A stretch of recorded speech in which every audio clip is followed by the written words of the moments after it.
Don't go home yet. Find somewhere public.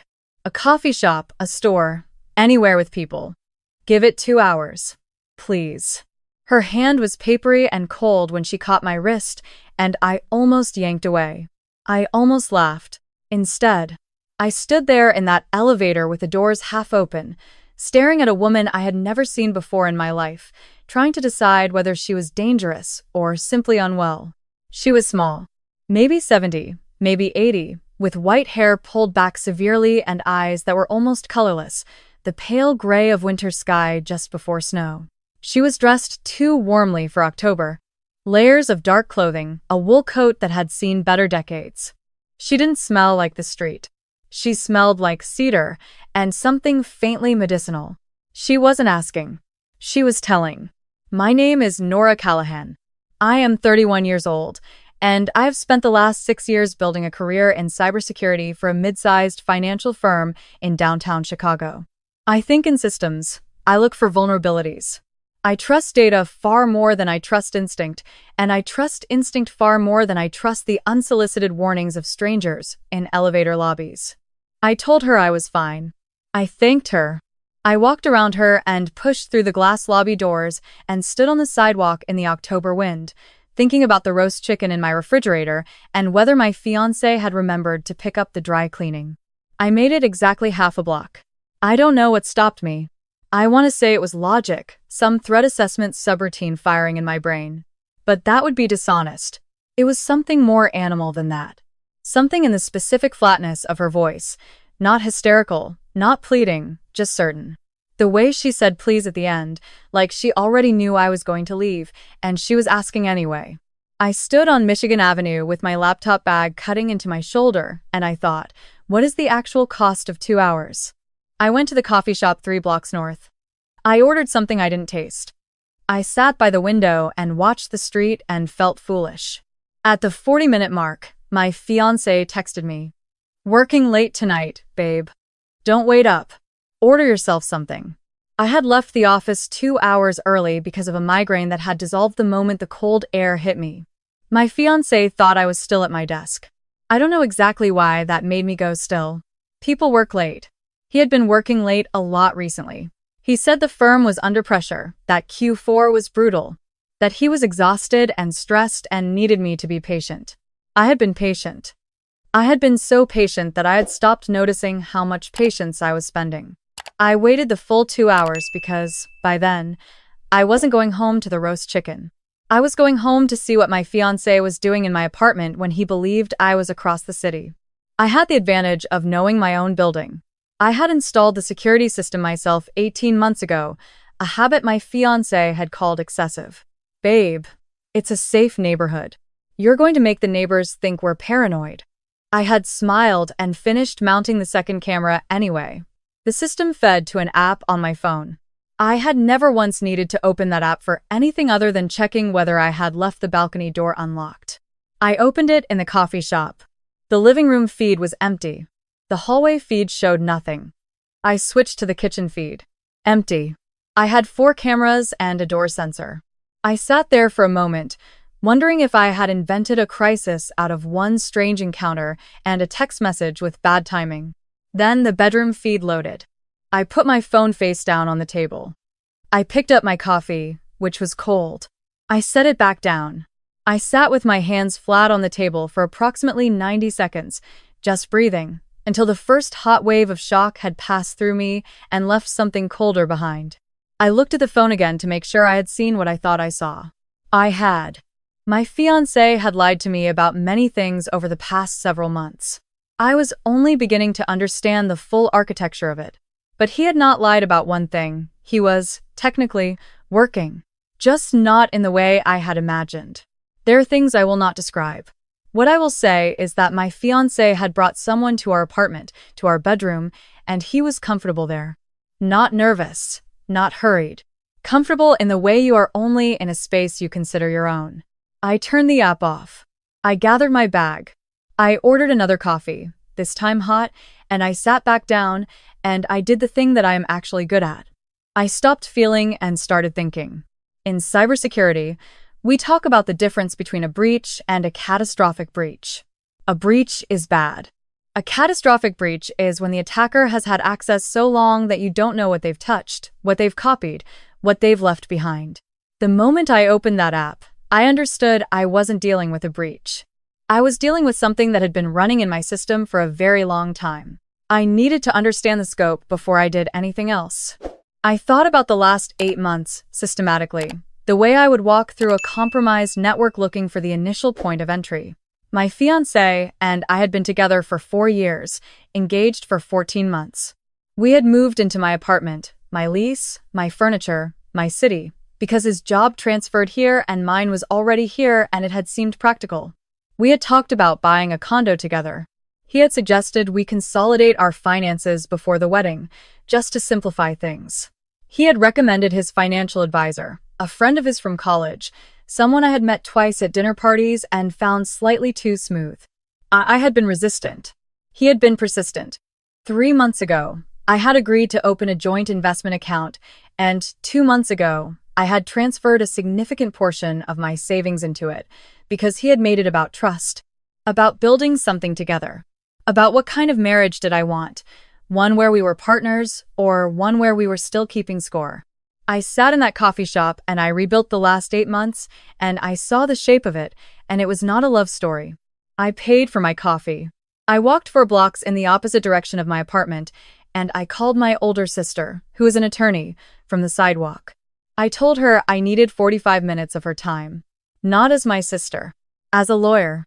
She went quiet in the particular way she goes quiet when she is shifting gears, and she said, "Tell me everything." I told her everything. When I finished, she was quiet for a different reason. Then she said, "Don't go back to that apartment tonight. Come here. We have work to do." I slept on my sister's couch that night, but I didn't sleep much. My laptop was open until almost 3 in the morning. Being in cybersecurity means you understand that information has weight, and that weight is leverage. I had access to the joint investment account, the same access my fiancé did. I had access to the security camera footage, which had been automatically archived to my personal cloud, not a shared one, my own. The one I had set up myself and never mentioned to my fiancé because he had made me feel slightly ridiculous for caring about it. I had my own financial records, every transfer, every document I had signed, every email where he had nudged me incrementally toward decisions I might not have made otherwise. I also had, because I am who I am, screenshots. Not from that night, before. I had a habit, professionally ingrained, of screenshotting anything that struck me as slightly off. A text that was vague in a specific way. An email where the timeline didn't add up. I had a folder on my personal drive, buried under 3 levels of unmarked subfolders, that I had started 10 weeks ago and not examined closely because I had not wanted to see what it meant. I examined it now. My sister sat across from me with a yellow legal pad and did not say "I told you so," not once, though she had said things adjacent to it over the past year. She had not liked my fiancé. I had interpreted this as her being protective. I understood now that she had simply been accurate. By 2:15 in the morning, we had established the following. The financial advisor was not a neutral party. He and my fiancé had a history that predated me by years and included at least one previous situation, documented in a civil court filing that took me 40 minutes to locate, where an ex-girlfriend had alleged improper management of shared assets. The case had been settled quietly. My fiancé had not mentioned this when recommending I use his friend to manage my money. The joint investment account had, in the past 6 weeks, been structured in a way that would make it straightforward to move funds in a manner that would take me weeks to untangle legally if I didn't act first. There were 2 insurance policies. One I knew about, one I did not, and my fiancé was the sole beneficiary. That one I found at 1:47 in the morning. My sister put her pen down when I turned the laptop toward her. "How?" she said. She meant, how did he get me to sign it without my knowledge? Because I had not knowingly signed any policy in the past year. I thought about the stack of wedding paperwork he had brought home 3 months ago. The venue contracts, the catering deposits, the florist agreement. He had walked me through each page, or appeared to. I had signed where he indicated. It was a lot of paper. My sister closed her eyes briefly. Then she opened them. Okay, she said. Here's what we're going to do. I won't claim the next 2 days were clean or easy. I will say they were precise. I have a professional skill set that most people in my situation don't have, and I used every piece of it. I froze my individual assets before the morning transfer window opened. I submitted an anomaly flag to the investment platform, citing potential coercive financial manipulation, using language I knew from my professional life would trigger an automatic compliance hold. I sent my sister's firm a formal document package at 5:45 in the morning. Security footage, timestamp screenshots, financial records, the insurance policy, the court filing from the previous girlfriend. I left out nothing I could document and included nothing I couldn't. At 6:30, I texted my fiancé. Migraine got bad. Stayed at my sister's. Coming home after work tomorrow. Okay, he wrote back. Rest up. Miss you. At 7, I sent an email to the insurance company's fraud division flagging the policy for review, citing potential forgery on the signature page.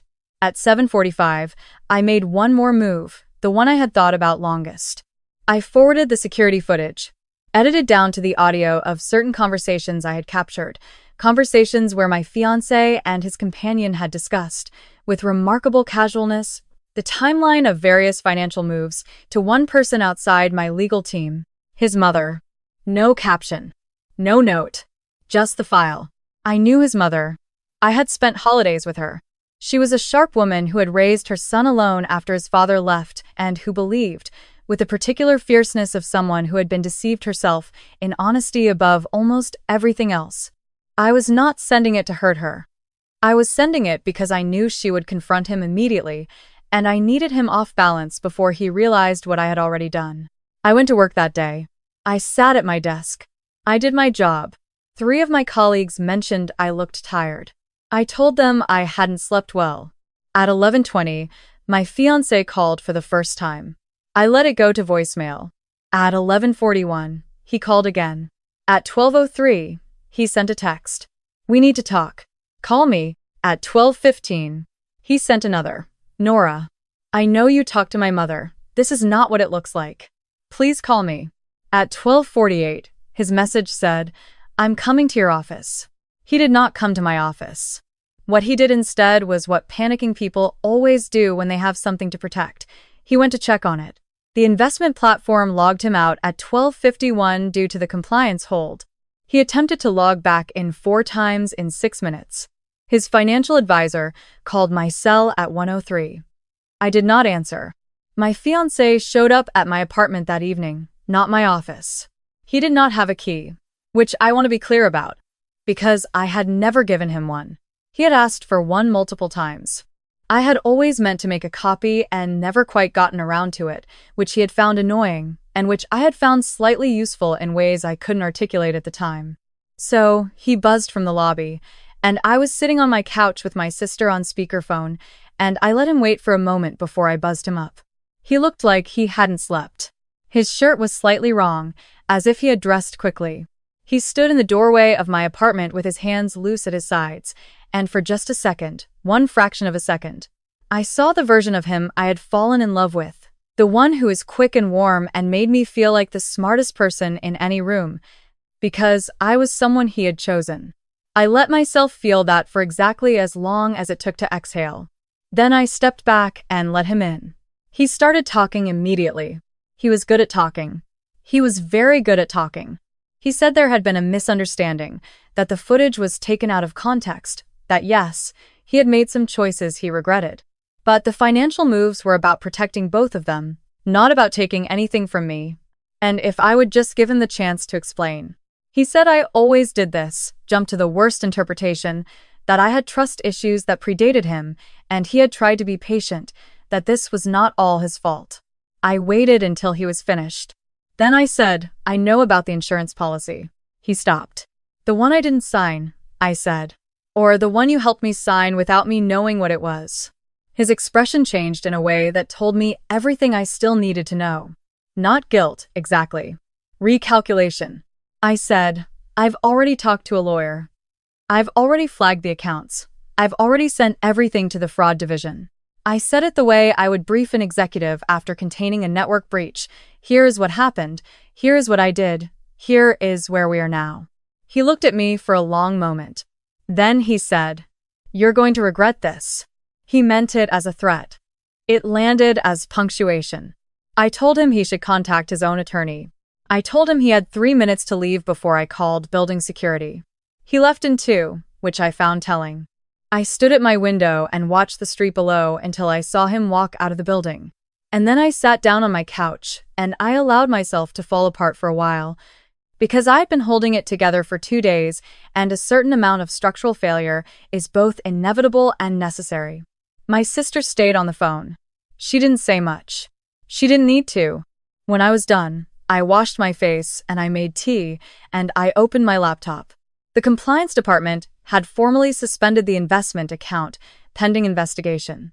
The insurance company had flagged the policy and opened a fraud inquiry. My own attorney had filed a motion to block any transfer of assets tied to wedding-related documentation pending a full review of the signing circumstances.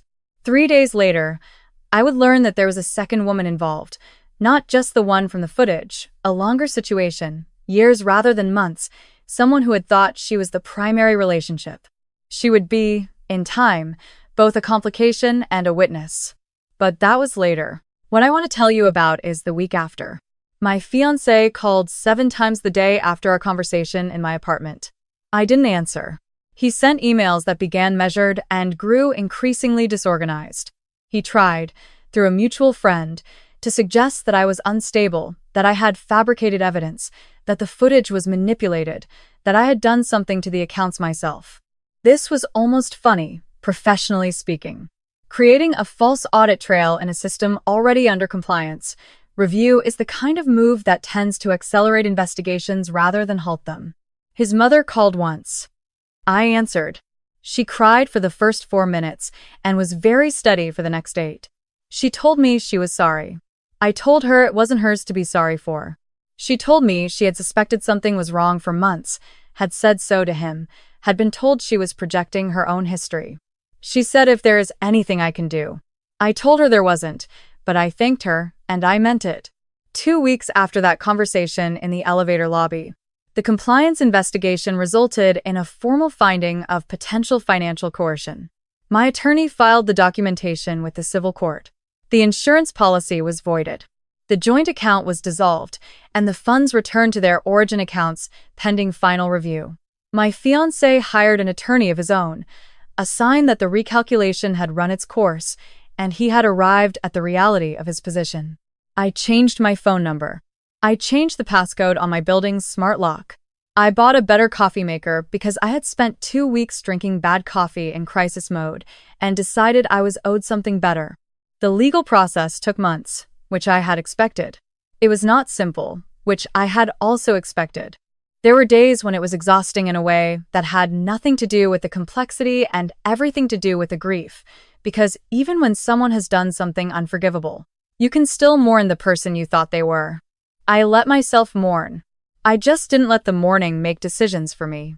I thought about the old woman a lot in those months. I went back to that elevator lobby more than once, not often, but more than accidentally. The building is 3 blocks from my office, and I had no real reason to be there, but I walked past it sometimes on my lunch break, and once I went inside, into the lobby, and stood where she had been standing when she caught my wrist. I asked the building manager, once, if he knew who she was, if she was a resident or a frequent visitor. He thought about it and said he didn't think so, that he didn't recognize her from my description. I asked if there were cameras in the lobby. He said yes. I asked if I could look at the footage from that afternoon. She was there. Clearly there. She came in from the street, stood by the elevator bank, and waited. I arrived 6 minutes later. She spoke to me. I left. She stood there for another 4 minutes, watching the door I had walked through, and then she walked back out to the street and turned left and was gone. I watched that footage 3 times. I don't have an explanation. I have a background in technology, and I believe in empirical evidence, and I do not, in the ordinary sense, believe in things I cannot explain. But I also know that not having an explanation is different from there being none. Sometimes a system flags an anomaly that the documentation can't fully account for. You don't ignore the flag because the documentation is incomplete. You investigate. I haven't seen her since. I've looked. What I know is this. I was 20 seconds from walking past her. I was 300 feet from my own building. My fiancé had used my trust as raw material for something that could have taken years to fully dismantle, legally and financially. And there were documents in that stack of wedding paperwork that my attorney later described as creative. In the way you say creative when you mean frightening. I know what the insurance policy meant. I know what it was structured for. I know what would have had to happen for it to pay out. I boarded that elevator every morning for 3 years without incident. I leave that part at the end of every recounting, not as punctuation, but because it is genuinely the part I think about most. There are things in this world that I cannot put in a spreadsheet. I have made a certain peace with that. My sister says I should write it down. I have now written it down. She says it will help someone. I hope she is right. What I want you to take from it, if you take anything, is not the legal strategy or the document trail, though those mattered. What I want you to take is this. The old woman did not save me. She gave me the angle. I saved myself. I had been saving myself in small, unacknowledged ways for months. The hard drive backups, the camera system my fiancé thought was paranoid, the screenshot folder I started when something didn't add up. I had been preparing without knowing what I was preparing for. Trust the thing in you that keeps records. Trust the part of you that notices. Trust it even when the person who loves you tells you it's too much, that you're overthinking it, that you have trust issues and you need to relax. And if a woman with pale gray eyes ever grabs your wrist in a lobby and tells you not to go home yet, give her 2 hours. She might know something you don't.